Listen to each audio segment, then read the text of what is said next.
আমি কোফতাগুলো দিয়ে দিব।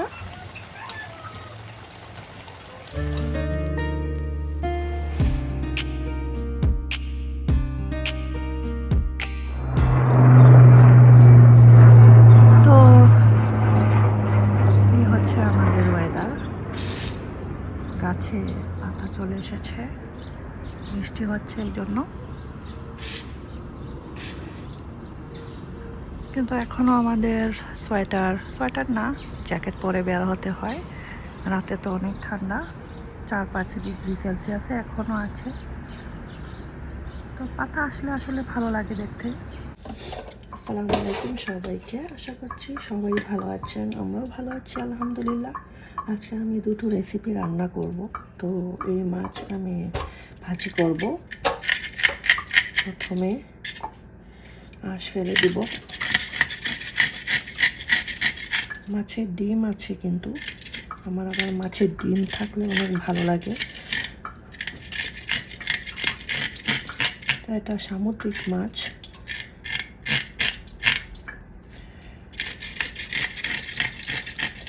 আর রান্না করব চিংড়ি মাছের মালাই কোফতা কারি। এটাকে পরিষ্কার করে নিই আগে।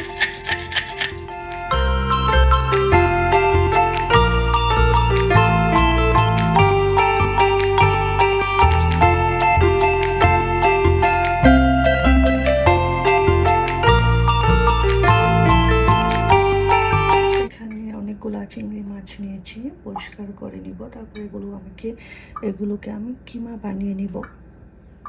তো মাছটাকে আমি কেটে নিলাম। ভিতরে কিন্তু ডিম আছে, ডিম আছে ভিতরে।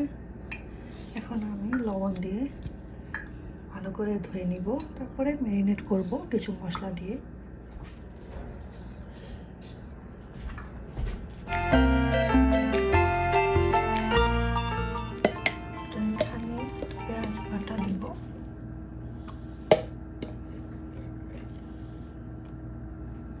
যাবে লবণ,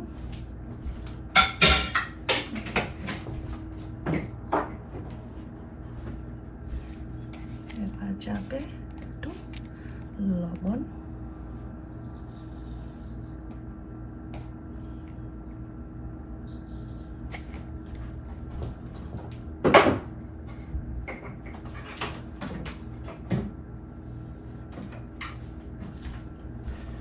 আর তো যাবে হলুদ, মরিচ, ধনিয়া গুঁড়া।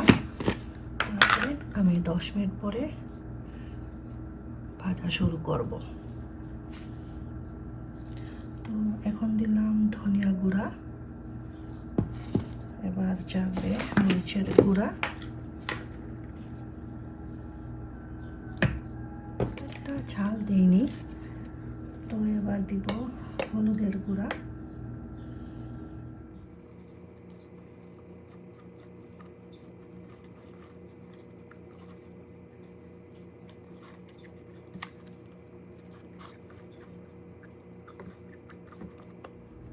তো আমি ম্যারিনেট করে নিয়েছি, মাছের তেলটাও ম্যারিনেট করে নিলাম। এখন রেখে দিব 10 মিনিটের জন্য এভাবেই।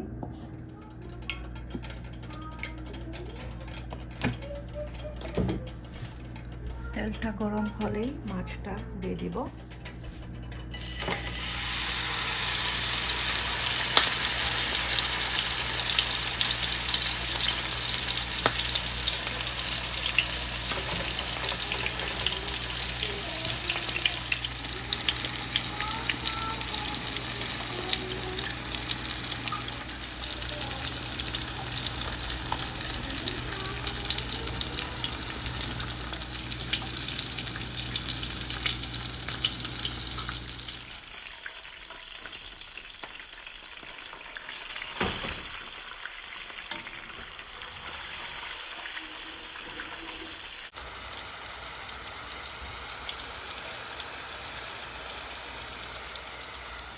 তো এই হলো আমার মাছ ভাজি।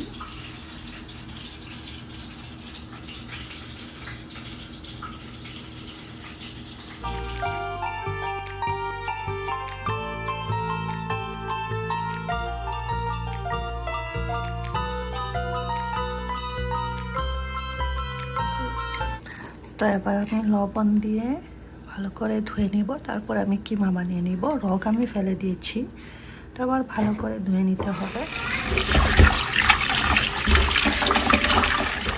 কিমা বানিয়ে নিব,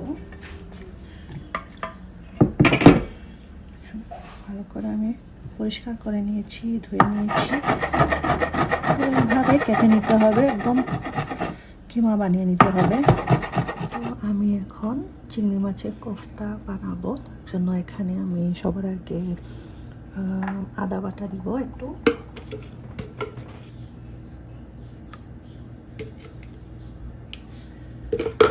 তারপরে দিব লবণ,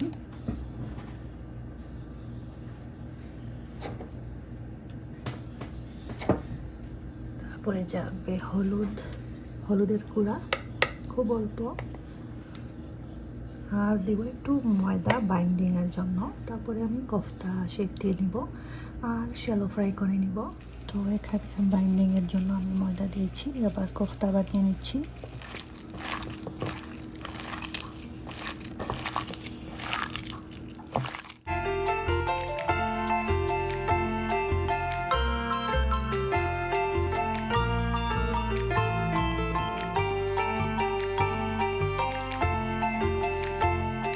তো আমার এই কয়টা কোফতা হয়েছে, এবার আমি শ্যালো ফ্রাই করে নিব।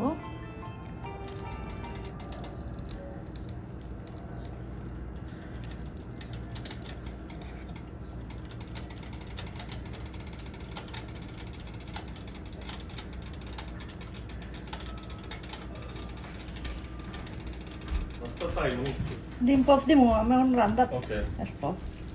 ডিম পচ আর হয় একমার গেলে কইও আমার পেস্টুস নাই।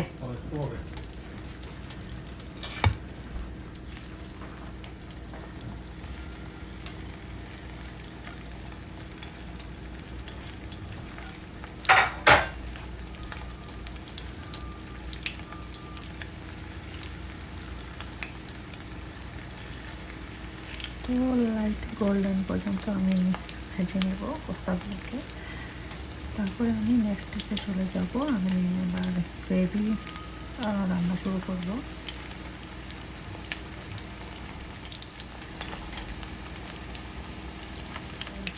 তো আমি কোফতাগুলোকে উঠিয়ে দিচ্ছি,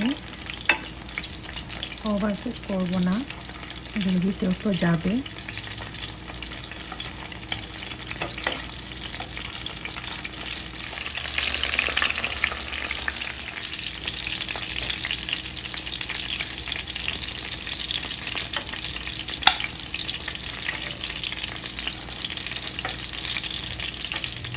সবার আগে আমরা তেল দিয়ে দিই,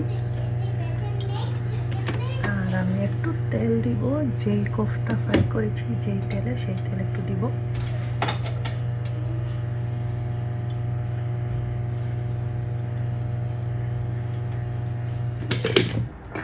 এবার যাবে পেঁয়াজ বাটা,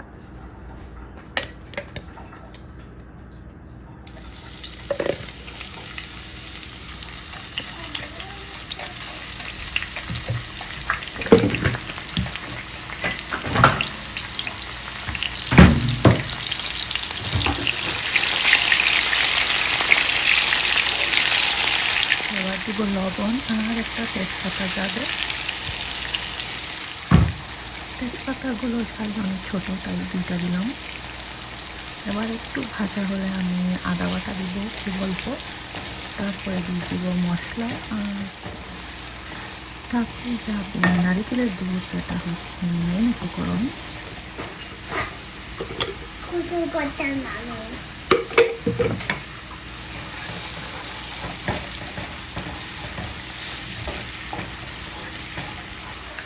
তো এবার আমি মশলা দিয়ে দিব এক এক করে। আমি সবার আগে ধনিয়ার গুঁড়া দিলাম একটু কিছু বলবো, তারপরে দিব হলুদের গুঁড়া, এবার দিব মরিচের গুঁড়া। আমি আদা চা চামচ থেকেও কম দিচ্ছি, খুব অল্প মরিচ। এবার দিব জিরা গুঁড়া,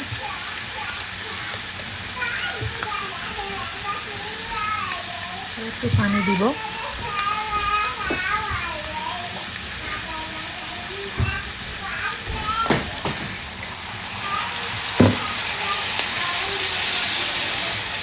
মশলা একটু যখন ভুনা হয়ে যাবে তারপরে আমি নারিকেলের দুধ দিব, তারপরে আমি কোফতাগুলোকে দিয়ে দিব। এই তো, আর বেশিক্ষণ না, রান্না আমার প্রায় শেষ। তো ব্যাকগ্রাউন্ডে আমার ছোট মেয়ে গান গাচ্ছে।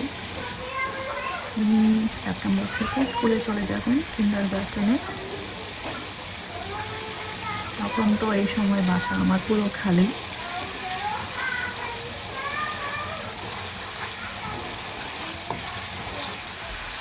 কোকোনাট ক্রিম আমি সব দিচ্ছি না, হাফ দিব। আমি হাফ ক্যান দিয়ে দিলাম।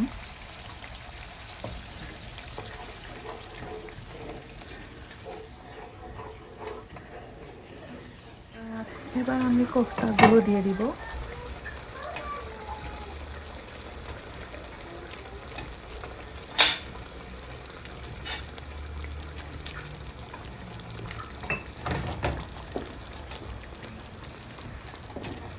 আপনারা চাইলে লাস্টে ধনিয়া পাতা কুচিয়ে দিতে পারেন, আমি দিচ্ছি না। কাঁচামরিচ আস্ত দিতে পারেন, আমি দিব না। আমার কাছে এইভাবেই ভালো লাগে। লাস্টে আমি শুধু একটু চিনি অ্যাড করবো সব কিছু ব্যালেন্স করার জন্য, আর টেস্টটা বেড়ে যাবে একটু চিনি অ্যাড করলে। একটু চিনি,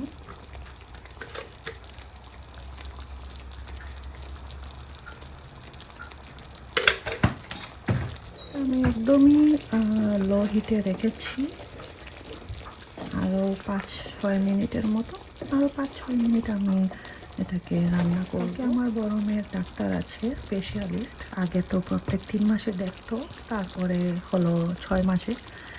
এখন যেহেতু একটু শান্ত হয়েছে, তো প্রত্যেক বছর একবার করে দেখে। তো ওরা নিজে থেকেই অ্যাপয়েন্টমেন্ট দেয়। তো আমি কালকে ওকে নিয়ে যাব, স্কুলে যাবে না। এরপরের দিন ওর থেরাপিস্ট আসবে বাসায়। এই আর কি, এগুলাই ব্যস্ততা। 2 দিন স্কুলে যাবে না, আজকে গিয়েছে, আজকে সোমবার।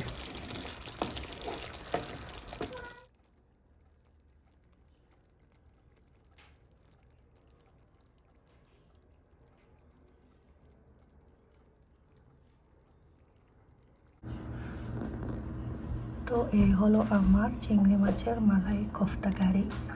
আমার মনে আছে বিয়ের পরে আমার প্রথম রান্না ছিল শ্বশুর বাড়িতে এটা। তো আপনাদের কাছে রেসিপি ভালো লাগে অবশ্যই ট্রাই করবেন। তো সবাই ভালো থাকুন, সুস্থ থাকুন, আমাদের জন্য দোয়া করবেন। রেসিপি ভালো লাগলে অবশ্যই ট্রাই করবেন। আল্লাহ হাফেজ।